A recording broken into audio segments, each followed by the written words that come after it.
अरे भौजी और कैचल का हाल चाल बा? ठीक कहा बबुआ कुल अपन बतावा। अपनो भौजी कुल ठीक ठाक बा। शिवपुर वाला अमर सेन यादव भैया प्रधानी लड़त हुअन। अरे वह मुलायम सिंह यादव का चच्चा। हाँ हो हाँ जानत है बतावा। हाँ वह संघवा में हमहू प्रचार उरचार करत हई। और बताओ भौजी तब कहाँ है ये दौकी? ये दौखी तो बबुआ वो नहीं के देवा के विचार है सबकर हो। चला भौजी काहे से गाँवों में चारों ओर देखत गर्दा वो नहीं के बा, बोल बाला वो नहीं के बा। हम चाहत हई के दौकी तो आशीर्वाद बना दे तू तो दौकी निकल जातन भैया। अरे तुहार भाइयों ये न हो। अरे तो भौजी फोन ना वाला कि ना भैया के? अरे रोजे सजवा के करे न। आय है वो कोयलरी का मजा लेत हुआ ने तनी बेर बुला ला चुनौआ तक। अरे ए भौजी नहीं है। ए भौजी दारू दिहरे ले लिए हमके दे दिए। नहीं भौजी भैया का दारू मुर्गा वाला व्यवस्था ना हो। समाज सेवक हुवन, समाज के सेवा करिए। लेकिन सुन भौजी, अरे भौजी हो यदा पारी चुनौआ अमर सेन के जीतैया हो।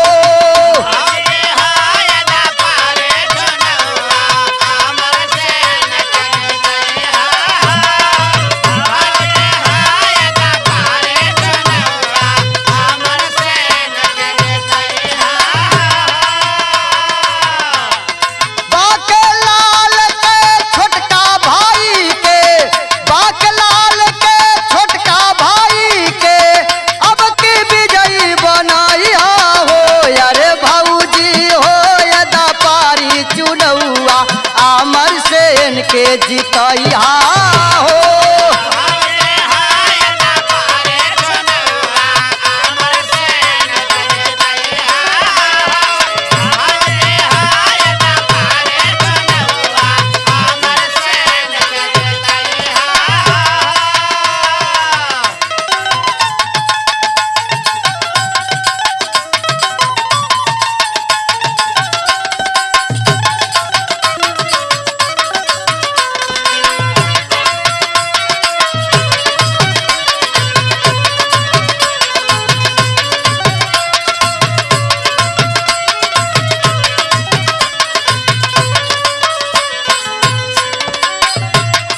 ए भौजी जानत हई अमर सेन भैया अगर प्रधान हो जाइए जमैथा के, जानला कि दुख सुख में हमेशा खड़ा रही हैं। आधी रात के एक फोन मरबू 60 दिना 4 व्हीलर से तोहरे दुआरे आ जाइए। हाँ ये भौजी डिलीवरी भी करो है भैया जवन है। हाँ हाड़े गाढ़े इतने तक ना है, तमाम वाहन सुविधा भी निःशुल्क रही। केहू दुख में बा हॉस्पिटल पहुंचावे के बा तो 4 व्हीलर के व्यवस्था भैया कर रही। ये जान ले भौजी ऐसा प्रत्याशित हमके देखे में केहू ना लौकत बा। लेकिन सुन हमार बात तनी भौजी ते ध्यान दे। दुख सुख में हर दम साथे रही है, गौआ रही खुशहाल भौजी।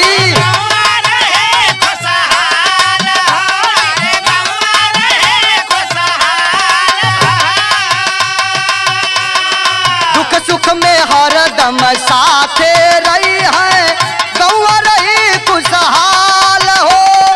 भैया किसनवा मजदूरवा, भैया किसनवा मजदूरवा सबही के समझैया हो।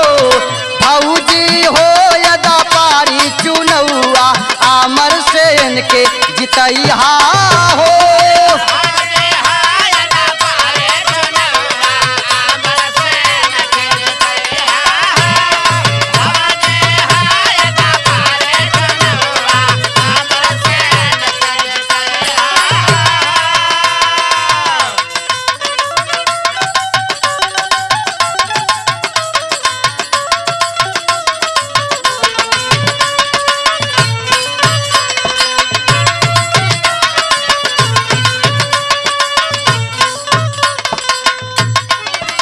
ए भौजी सुन, दुख सुख में हरदम साथे रही है, गौआ रही खुशहाल भौजी।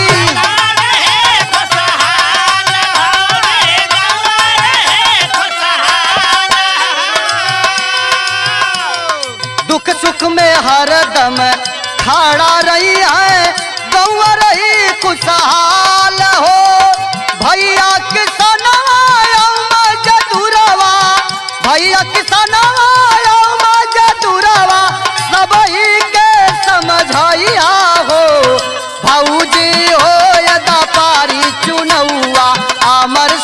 इनके जितैया हो।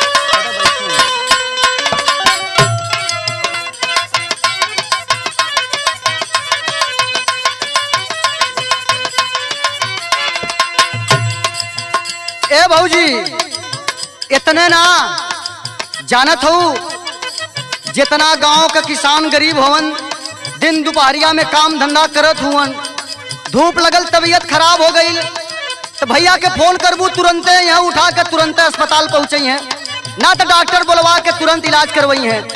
इतने ना अमर सिंह यादव भैया जब प्रधान हो जाई हैं, सरकारी दवा खाना भी जमैधा गांव में खुल जाई और वाहन का व्यवस्था 4 व्हीलर के व्यवस्था रही, यहाँ से बनारस तक आवे जाए के तत्काल 24 घंटा आप सबके दुख सुख में हमेशा साथे भैया खड़ा रहिए। लेकिन भौजी सुन, रौकी बारी हम हाथ जोड़त हई, रौकी चाहे जैसे अमर सिंह यादव भैया के प्रधान बनाओ ताकि मुलायम सिंह यादव भैया का भी मान सम्मान बढ़ जाए, चाचों को मान सम्मान बढ़ जाए।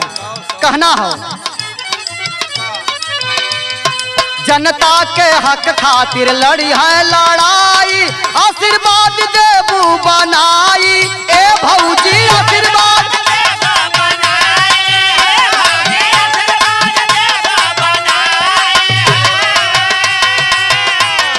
जनता के हक खातिर लड़ी है लड़ाई, आशीर्वाद देबू बनाई।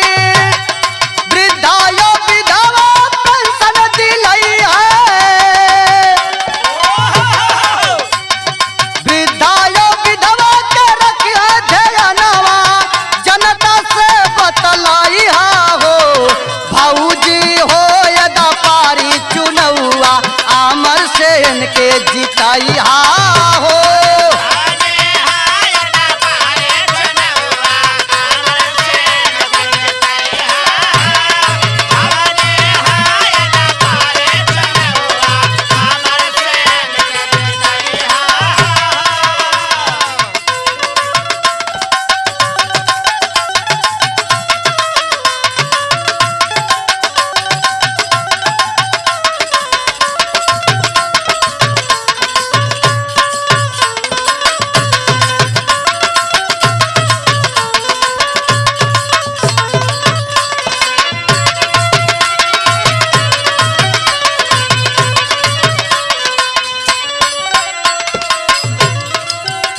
इतने ना ए भौजी सुन, हाँ बोला।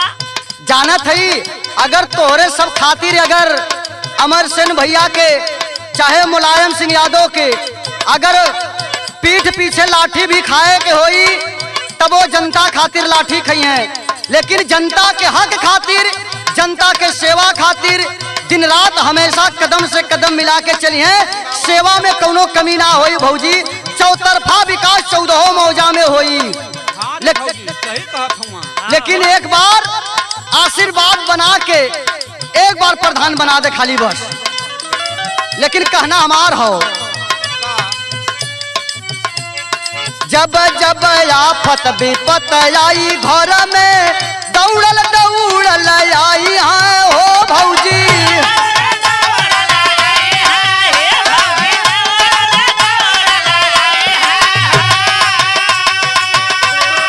आधी रात के कौनो मुसीबत पड़ल, एक फोन मरबू तुरंत, चाहे मुलायम सिंह यादव भैया चाहे अमर सिंह यादव केहू भी घरे के जितना भी लोग हवन हमेशा गांव के पीछे लड़े मरे वाला हुवन।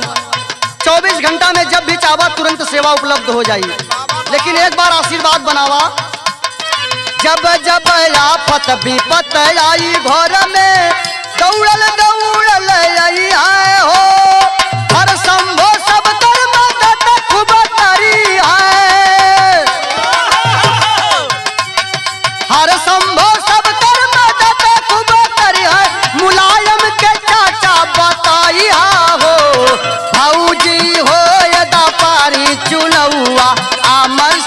इनके जितैया हो।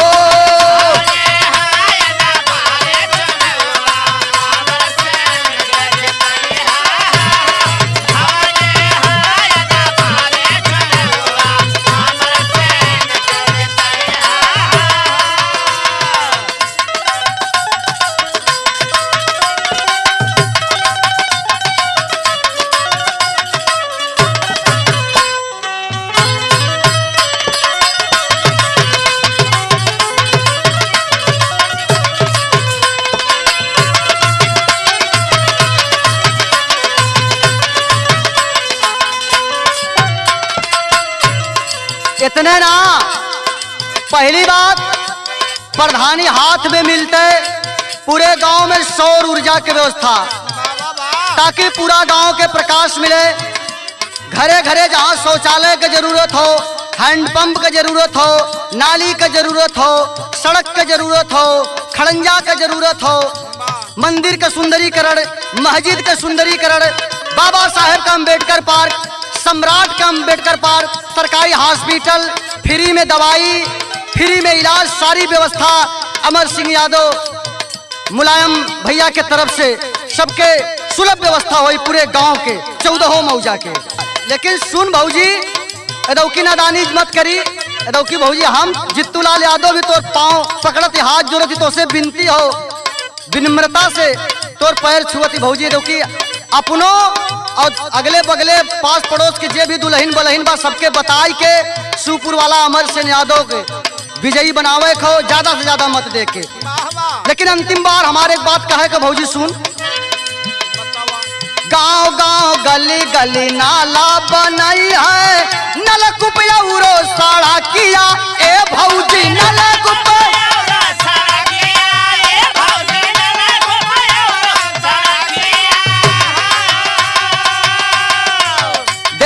विकास होई। जितना हम कहती भौजी, विरोधी जवन प्रत्याशी हवन सब भौकाल बनावे ले, लेकिन ये खानदानी असर हो भौजी, समाज स्तर का आदमी है, जवन बात हो तवन रियल हो।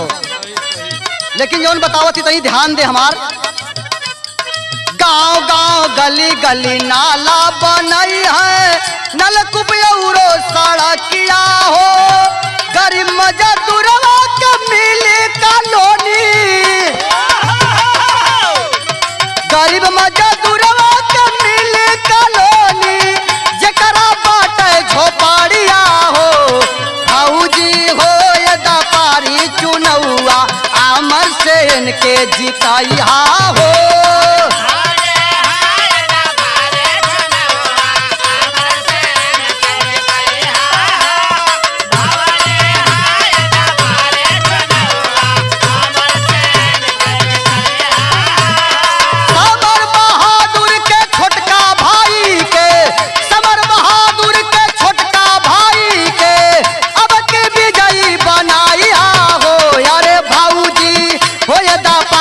चुनौआ अमर सेन के जितैया हो।